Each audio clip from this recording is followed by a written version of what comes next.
A very good evening, sir. Good evening, sir. Evening, Good sir. evening, Wish you all a sir. happy Deepavali. Evening, Happy sir. Happy Deepavali. Happy Deepavali. Deepavali, Deepavali. sir. sir. Sir. Deepavali, sir. Okay, let me quickly get started. Chinmay, if you can give me sharing rights. Sir, given already. Okay, got it. Thank you. Okay, I'll keep it quick, short, and sweet. Today we are going to be discussing on the core elements or the crucial aspects so that you have a quick refresher, and from there you will be able to take it ahead as part of the next steps in preparation. I know we have reached a good progress in terms of the examination. At this point in time, something which I wanted to remind you is what is called as the survival bias. This was during the World War time, I think World War II, when this flight was actually moving on. They did a research and they identified that these portions, wherever the bullets have been hit, right after these portions the bullet have been hit, that means the flight actually was found, whichever found was found flight was found in the debris or the dust, right? They identified that these are all the red points where actually the flight was hit the maximum. So at that point in time they decided that we need to strengthen these portions of the flight, because of which the flight will be more stronger. But the corollary logic, which is called as the survival bias, is basically they said, hey, if these points the flight has got hit, it will still survive for some time. That's why you're seeing the flight still as this. If it hits any other points other than these red dots, it means the flight will get blasted in the very next second, and therefore you will not even be able to find a smallest of the garbage of the flight. Now, why I'm bringing this entire story is for you to bring an awareness or have a thought process that, hey, it is all about how we survive through these particular 2 or 3 papers, whatever is left, and do not, for rather, do not put too much of your thought and just forget what has happened in the past 5 or 6 papers, whichever you have completed, right? So keeping that in the mind, I think I always start with the order of preparation, and my order of preparation always goes with chapter number 3. I know chapter number 3 is a lengthy one. It is certainly a lengthy one, but it is something which is definitely worthy spending time, and you'll be able to complete it. Chapter number 2 is the second chapter, easiest chapter. Of course, important topics, we'll spend some time on it. Then you have chapter number 1, which is automated business process, which is again a fairly easy chapter. There are things relating to risk management, flow chart, and relating to a process flow, procure to pay, order to cash, and things. Then comes core banking, something which is very, very specific. And towards the end, you have something to do with e-com, m-com, and emerging technology, right? So give that as a background and this thing. Let's quickly look into. We have an MCQ based question answers, right? And sometimes your MCQ options is typically this is how your approach is. After you read the question, you are very, very happy. After reading the 2 options, you are like this, and after reading all the 4 options, it becomes completely like this, right? So my suggestion at this particular phase is to calm down. Do not focus too much, right? Go through the question, read through the options, and I've told you what are the strategies for answering the options, right? So you typically have 4 scenarios. One is where they are expecting you to give the best answer, which means all the 3 or 4 may be right answer. They're asking you to give the best answer out of all the 4, which means most possibly, most likely, and the most suitable is what you'll have to look into. Second is an analogy type. A is to B and B is to C, a relationship sort of an answer. Third is a reserve type, which is also called as a negative type, where you have to choose mostly the odd one out, or which of the following is incorrect amongst them, right? And obviously there could be a simple plain vanilla question where you have just one correct answer and randomly 4 options. Few things from an MCQ, please read the entire question, and obviously please read the entire answers as well, right? Because only if you read all the answers, sometimes you get a sense that okay, something is actually incorrect here or there. Answer in your mind first if you're able to logically think through, right? Use the process of elimination, which I've been telling you. Ignore what you feel is the most illogical, remove it. You'll end up normally out of the 4 options, one will be a senseless option, remove that, right? Out of the 2, out of the remaining 3, one will be a confusing answer, one will be an exact opposite answer. So these 2 you eliminate, most likely you'll be able to get the right answer. As always, choose the best answer. Sometimes more than one option seems right. Read every answer option I spoke to you. Answer the question which you know first. And this, I think you are aware that you have to do Rangoli in that paper. MCQ paper, right? So please be careful. In case you are not answering the first question and you directly answer the second question, make sure the second question circle you tick it or circle it, right? Otherwise, the entire thing goes for a toss. And last is make an educated guess. In case I've already explained to you what an educated guess constitutes of. Sometimes your options are also like this, right? Like the person whom you see over here, right? Where you will have all multiple scenarios. I'm just bringing up all this to lighten your mood, right? I know a lot of stress is going through. People are busting crackers, and you're sitting and when to burst your books and papers and that. It is okay. It's part of the process. I know India is playing this World Cup very well. It is okay. More important for you is your examination, right? So whether it's Isala Cup Namde or not, we'll think about it a little later. But in his multiple choice questions, so focus on the options. Okay? A few examples just to quickly give a heads up. You could expect some questions like this, where the logic of the question is in the second or third line. The simple error which was identified was 2 digits, individual or part of a larger sequence were reversed. Right? 2 digits, individual or part of a larger sequence were reversed. And when this type of a scenario happens, we call this as an what error? It is the answer is substitution.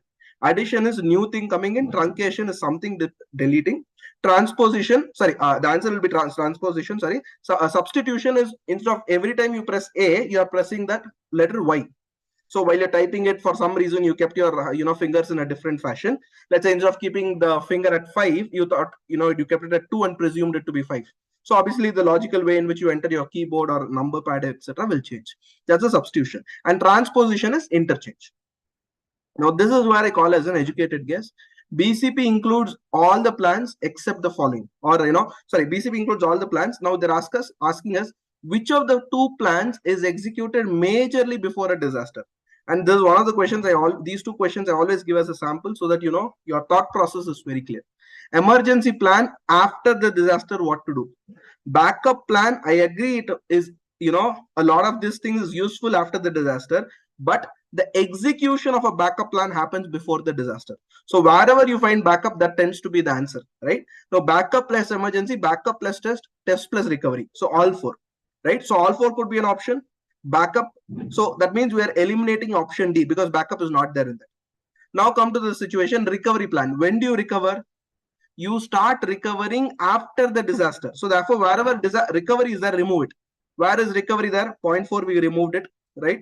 All 4 recovery is there, so remove it. So that means you are left with B and C, right? Now test plan. When do you do the testing? Do you do the testing of a vehicle or a bike after you have released to the commercial market? No, you do it much before.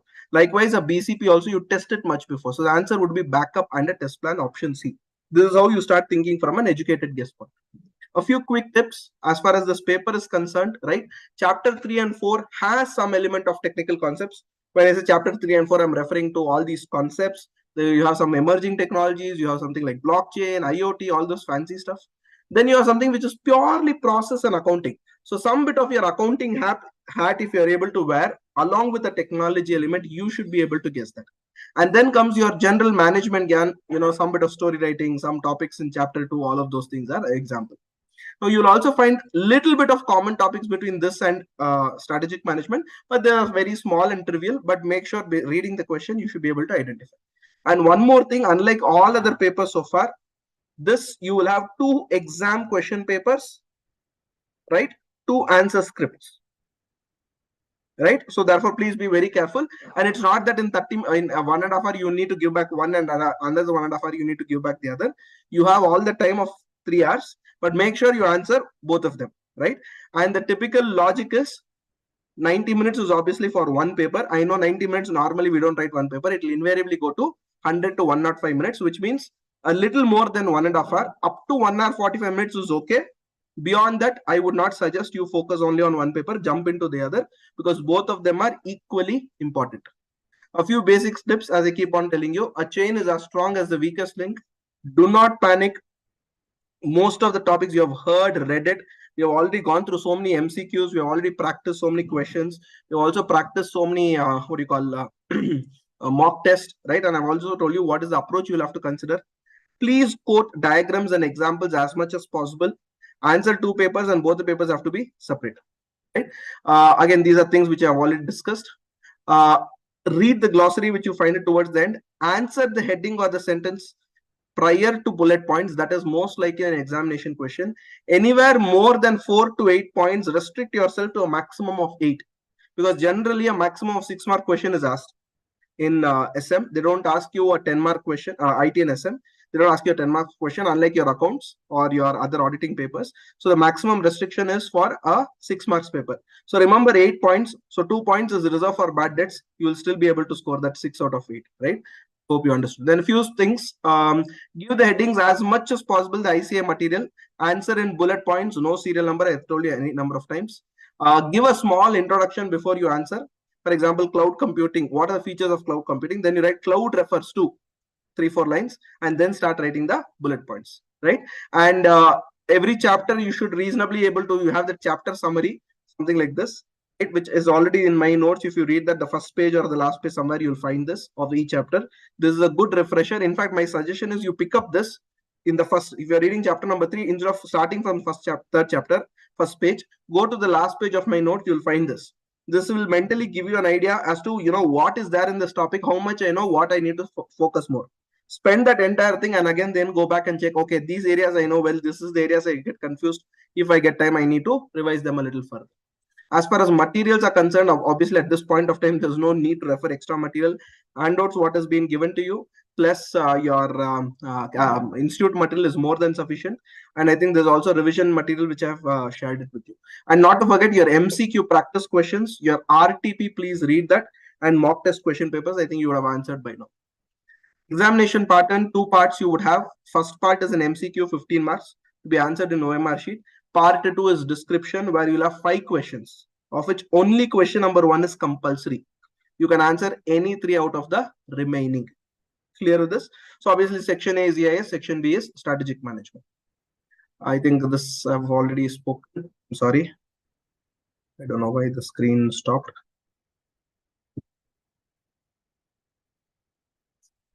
Quickly going to some of the important areas which you need to space, right?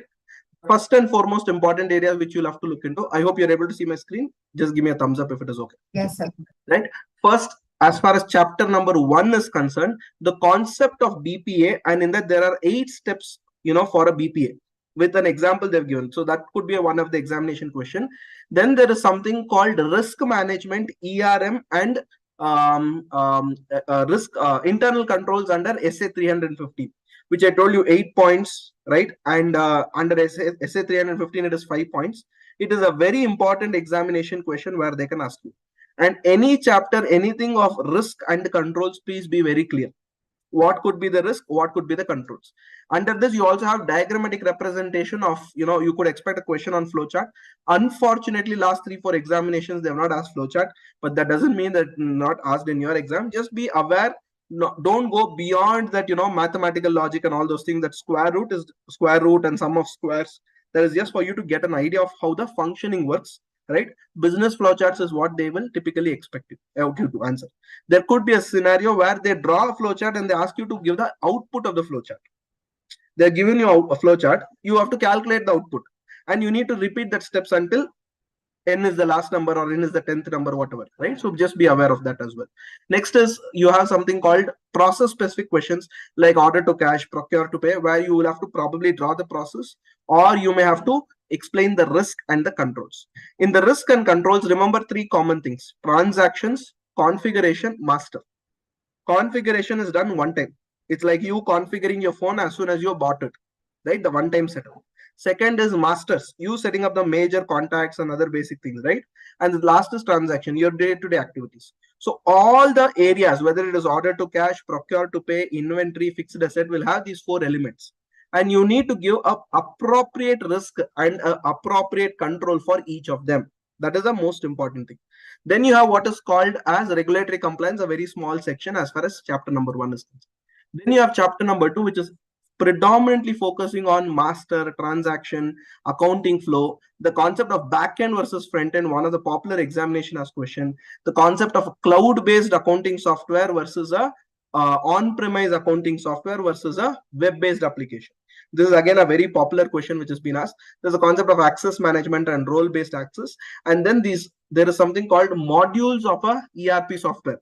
FICO, HR functions, any 2 or 3 they might pick and choose and ask you as an examination question. Chapter 3 is a tricky one. There are a lot of components, and remember 4 components of any system, which is hardware, or rather I would probably say first is people, right, the human beings. Second is the physically identifiable elements, which is basically computer systems like hardware. Then you have what is called software, right? Then you have data, and last is network. Under each of them there are a lot of several examples. Remember that under data, the concept of data warehouse, data mining, big data, very important, good possibility of examination asked questions. Then comes a second section which talks about various risks. Risks are categorized based on preventive, directive, corrective. Examination questions could be mostly on MCQs, or an example they could give you for preventive and ask you to confirm which of the following is not a preventive, which of the following is not detective, etc. That's one scenario.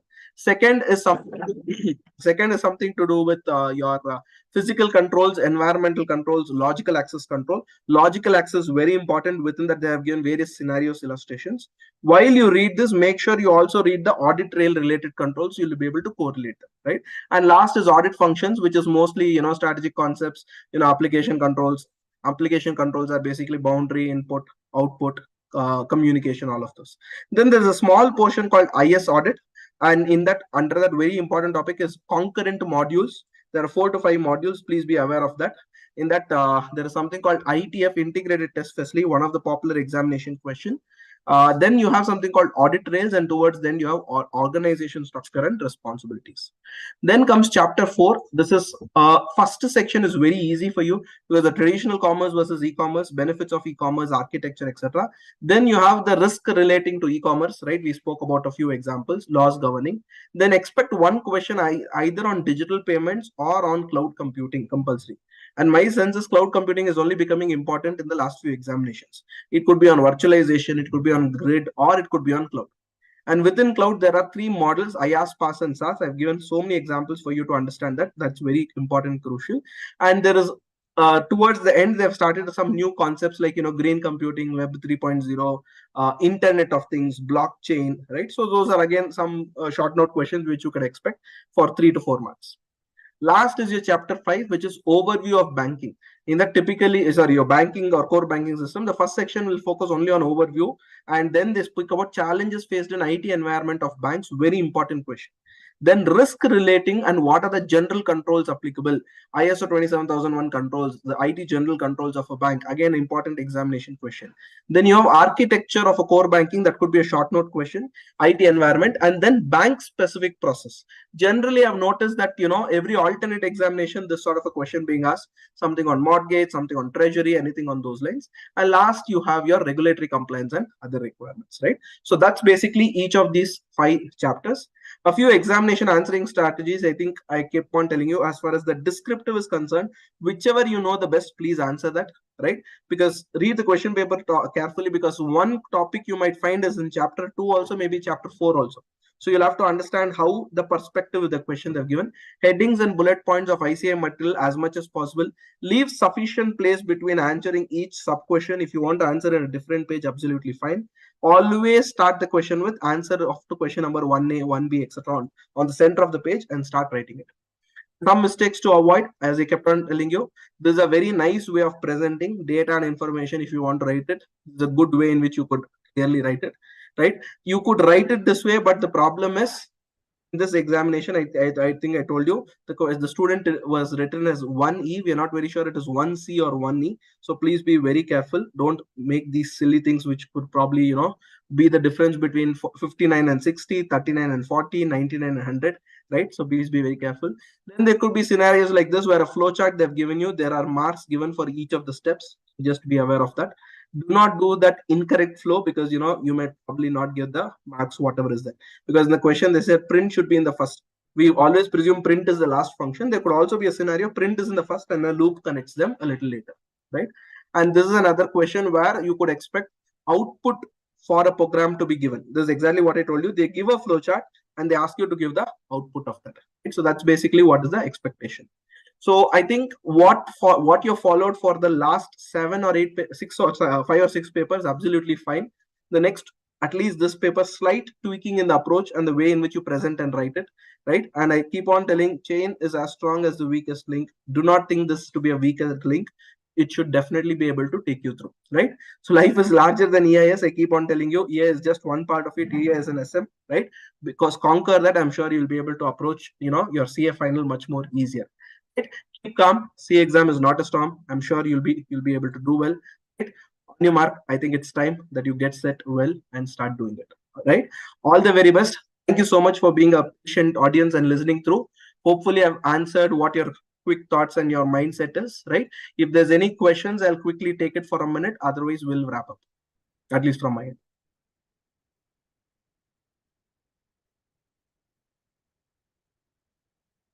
Lovely. Okay. Silence means acceptance in this case. I will hope that you have all got this very clear.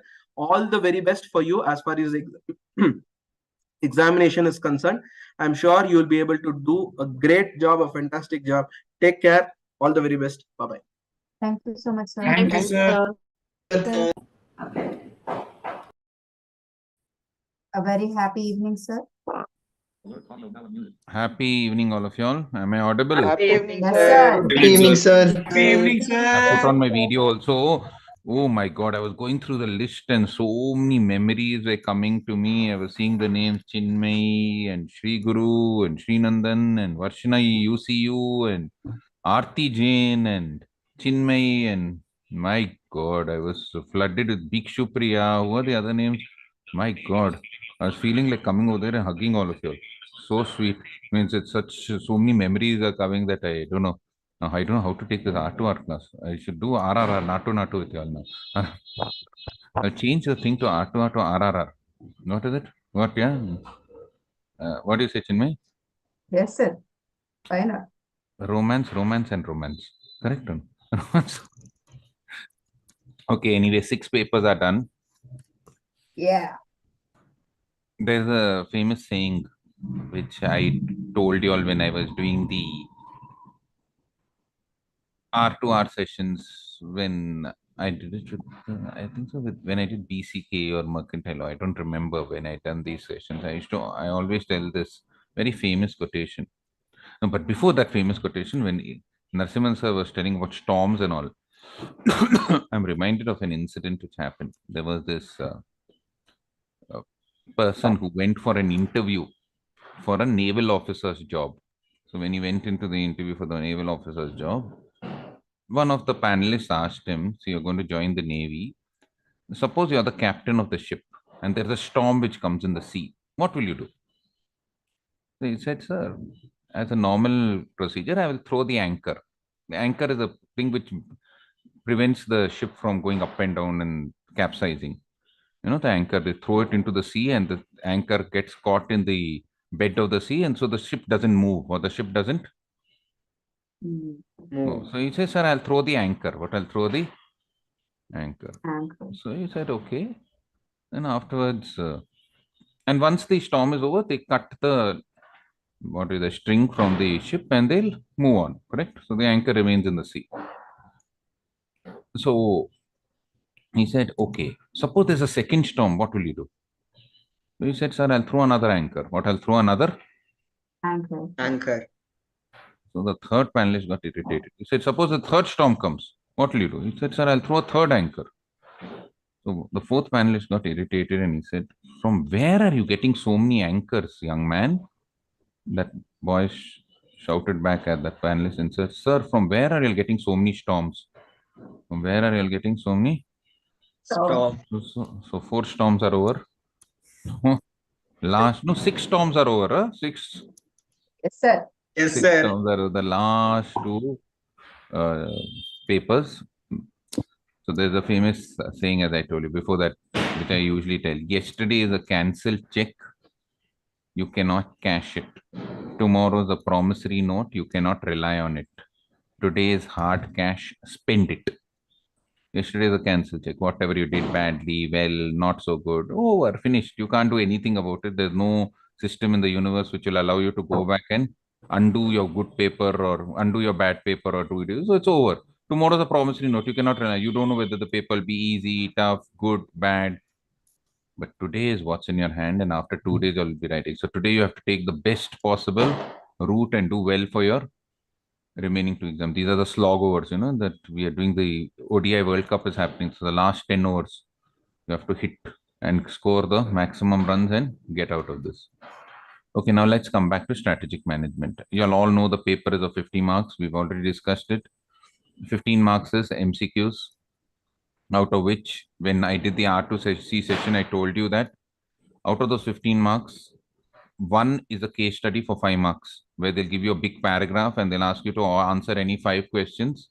And I told you, don't do it at the beginning of the paper, leave it at the end, because you'll be wasting a lot of time. Do the remaining 10 questions of MCQs quickly, as fast as possible. Read it 1 or 2 times, because those 10 MCQs will be easy. And even under the 10 MCQs, there'll be one single line caselets. But the first 5 questions, which are of the case study, you have to read through it and you have to go through it. And I told you the technique, you have to read the questions first and then read the case study, but that do it at the end.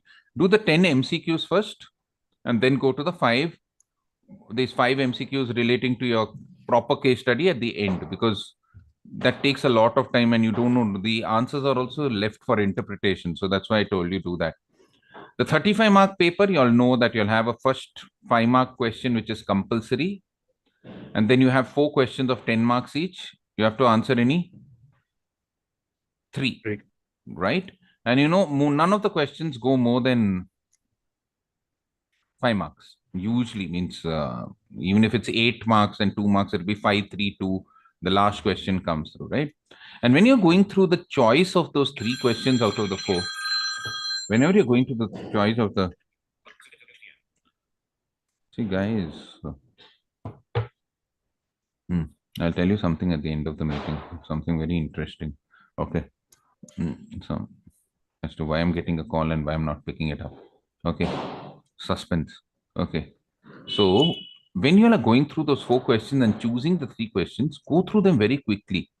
Because some questions will have more of the practical oriented. Mr. Dashrath is a manager of a company running a chemical firm.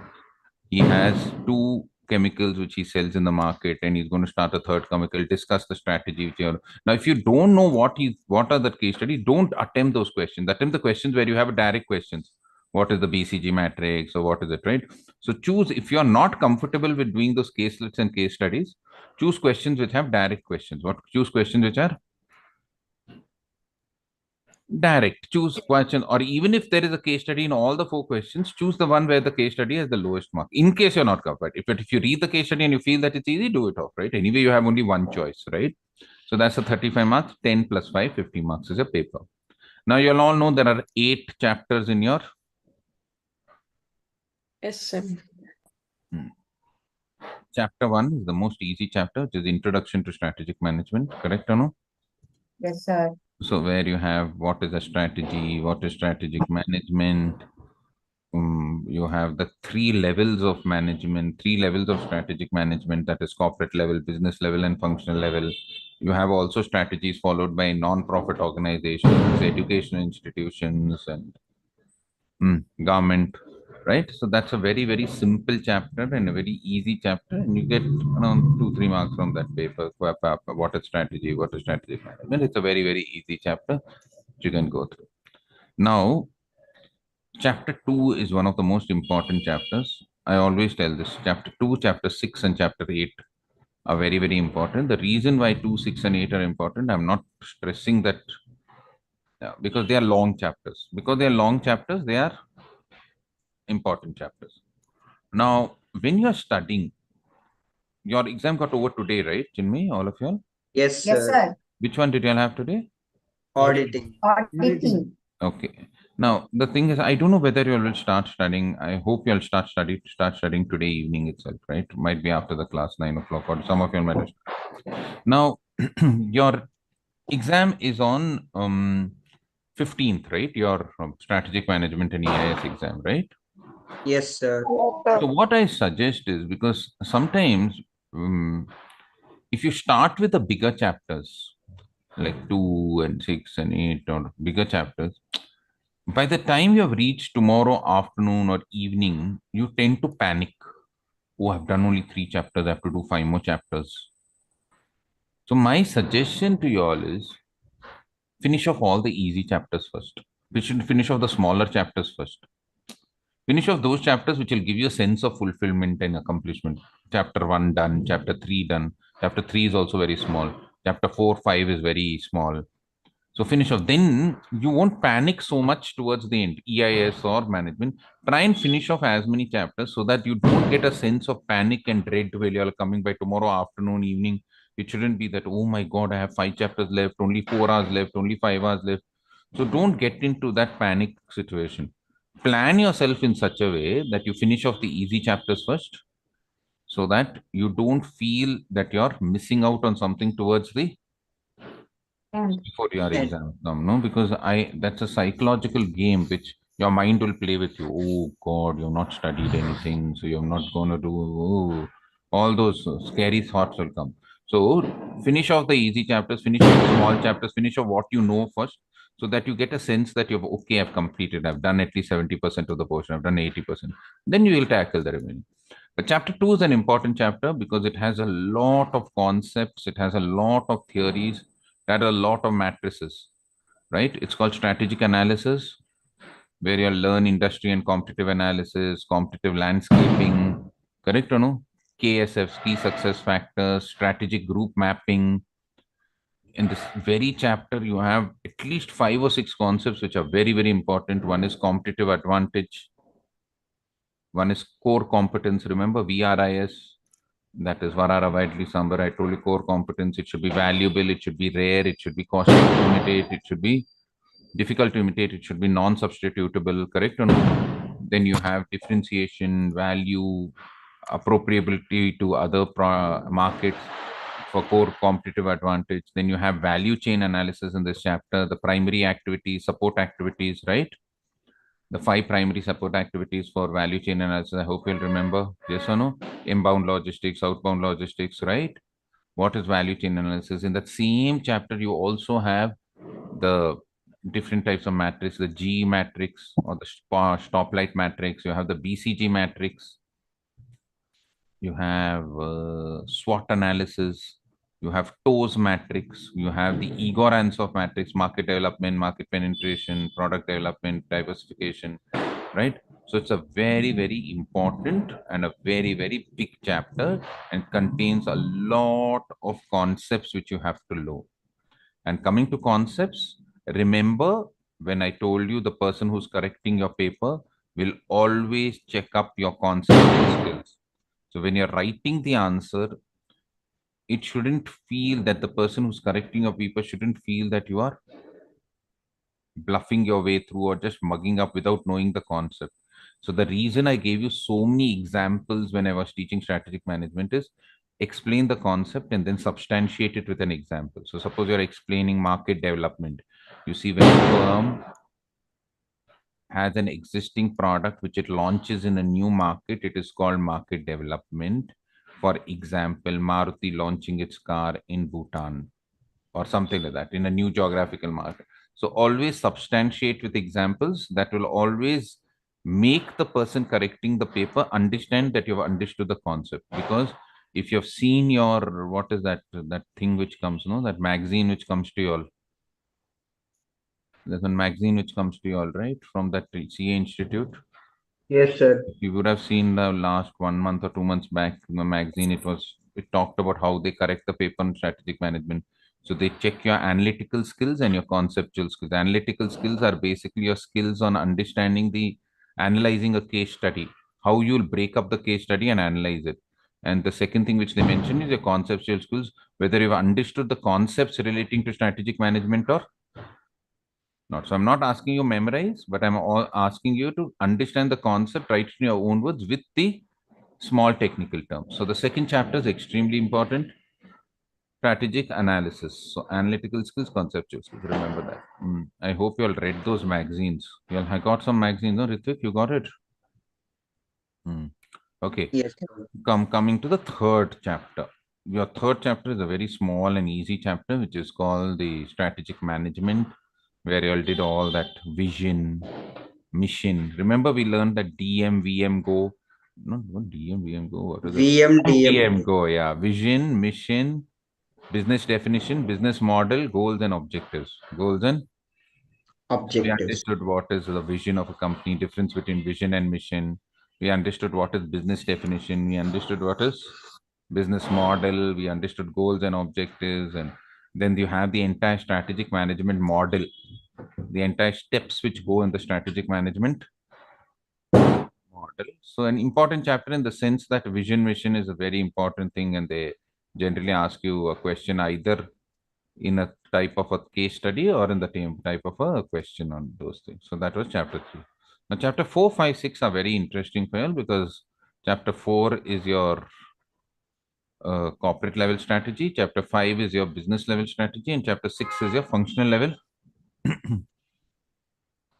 strategy. I know your minds will be very numb now after studying 6 papers and going through all that. So just remember, these are the broad outline. The corporate level strategy is the strategy which is the grand strategies or directional strategies. And if you remember, in this strategy, we discussed expansion, retrenchment, stability strategies, as well as combination strategies. What we discussed, combination. So they've given you stability strategies, merits of stability strategy. When does a firm go through the stability strategy? And I gave you examples of that. Expansion, remember the expansion, you have to learn the different types of expansion. Remember the chart which you studied in the chapter, intensification, diversification? Yes, sir. So now, under intensification, you have market development, market penetration, and product development. Under diversification, you have those 3 types of related diversification, unrelated diversification. Under related diversification, you again horizontal and concentric.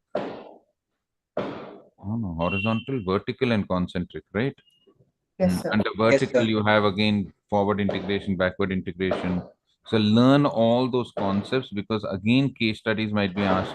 They'll ask you, Mr. X launches a product and is manufacturing soups, and he decides to acquire vegetable farms in Punjab. What type of integration is this? Backward, forward, horizontal, concentric. So you'll have to say backward integration, correct or no? Because he's manufacturing the final product and he's going to make he's getting the raw materials, right? So go through those, and then I have a feeling this year this might come. Your retrenchment strategies, there are 2 of them. In fact, 3. One is turnaround strategy, one is divestment, and one is liquidation. Turnaround strategy, please go through that because how does a company turn around? What are the symptoms required for turnaround? What are the steps for turnaround strategy? Remember? And in Yes, fact, sir. one of the RTPs that given you also the steps in turnaround and all that, right? You know. Okay. One more thing which I noticed in the question papers when I was preparing for this class was that sometimes when they ask you a study relating to a caselet, they also ask you a second question within the same question, and the second question can give you a hint of what the answer is there for the first question. Yes, sir. So please read the entire question so you will understand which one. So for example, they say Mr. Ramesh is a manager who treats his employees fairly and makes them strive towards the goal. What type of leadership is this? And then they'll say, what are the characteristics of transactional leadership, which is not something like that. So you'll know that the first one is transformational leadership. What it is transformational? Leadership. In the question, and you'll get the hint from the first question as to what is the answer from the second question, in case they give you 2 questions. So that was chapter number 4. That was, what was it called? Corporate level strategy. Then we went on to the second one, which is business level strategy. Business level strategy, if you remember, we started off with those Michael Porter's 5 force model, those competitive pressures, threat of new entrants, threat of substitutes, bargaining power of buyers, bargaining power of suppliers, and rivalry among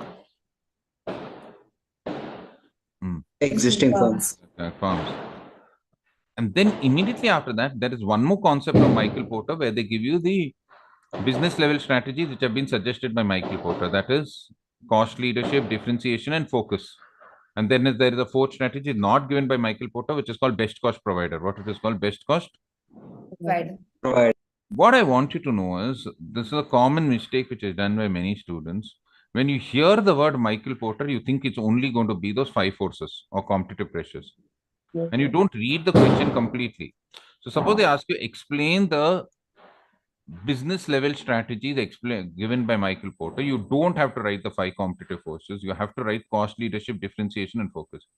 But if they explain what are the competitive pressures experienced by a business, or what are the factors to be considered while choosing an industry, then you have to mention those 5 forces. So Michael Porter has done a lot of things. He's given you value analysis. He's given you the competitive pressures. He's given you the 3 business level strategies. So read the question clearly and don't confuse yourself. And everything is not 5 forces. That is the most popular. But Michael Porter has done a lot of other things other than The 5 forces. 5 forces. Okay, so keep that in mind. Okay. Yes, sir. That was the chapter number 5.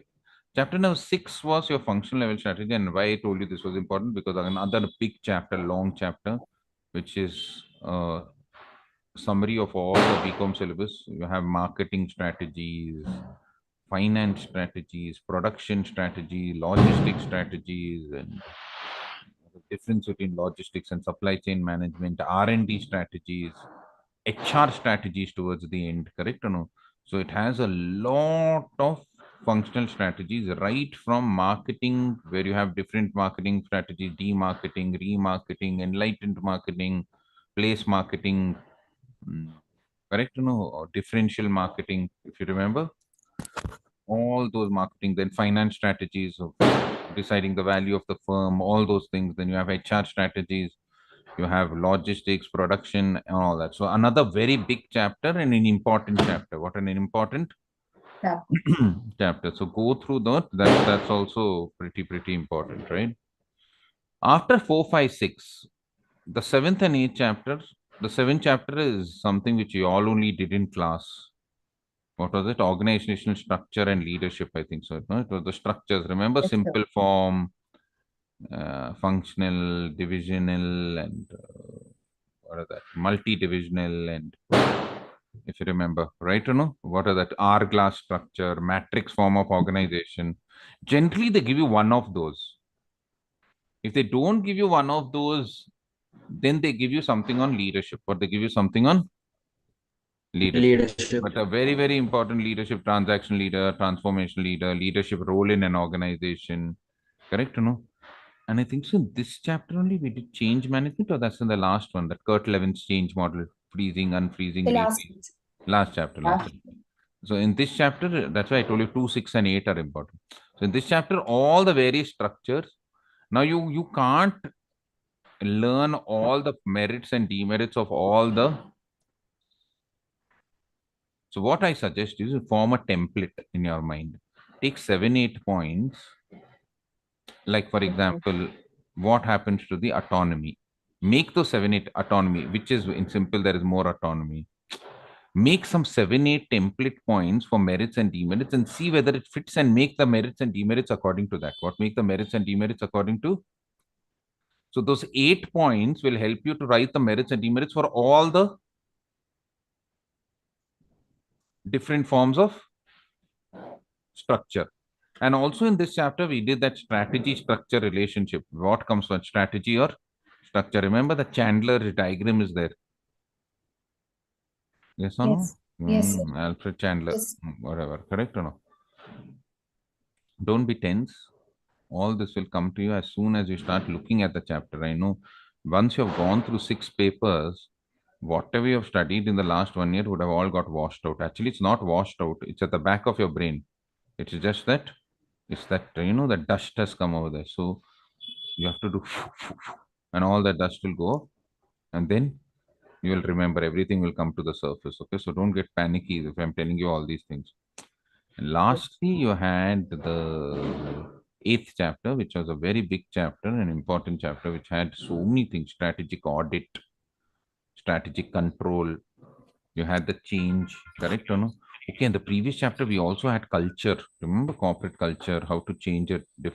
Is it in this chapter? I'm getting confused whether it's the 7th or 8th chapter. It's in the 7th, sir. 7th Corporate chapter, culture. strategic culture is in the 7th. In this, you have strategic audit. And who's that fellow? What's the name? Richard, some guy's names, no? What is the name? All the Remand. Huh? Remand. That's it. All those strategic audit, strategic control, and the different ways in which strategic control techniques, correct or no? All that comes in the last chapter. What it comes in the last chapter. Again, a very big chapter. And there are two important concepts in this chapter, which they generally ask at least one. One is business process reengineering and one is benchmarking. What it is? Business process reengineering and Benchmark. so please go through business process reengineering and benchmarking also. So that is in brief. What is it in brief? In a capsule, it is your entire what?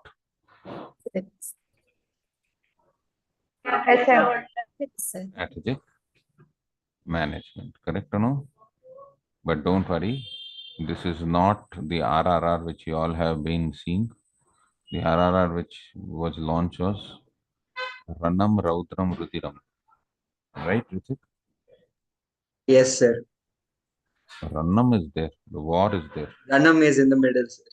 Ranam is in the middle of the battlefield. This is 6 battles are over, correct or no? Raudram Yes, is sir. all of y'all are Raudras, fully excited, correct or no? Rudiram is when the people collect your paper, person collects your paper, no, he should get murdered. You should kill the paper. I just smashed the paper. You should tell. I just killed it. What they say? I just killed it, no? Correct? Yes, sir. So all blood will come out of the paper, correct or no? So strategic management and all, you just put one pen and mark and put it out. Imagine it is Narsimhan sir, not Narsimhan sir. Imagine it is paper only, correct or no? So all the RRR will be there. So next time I'm suggesting to Shetty sir to change the name from R2R to RRR, correct or no?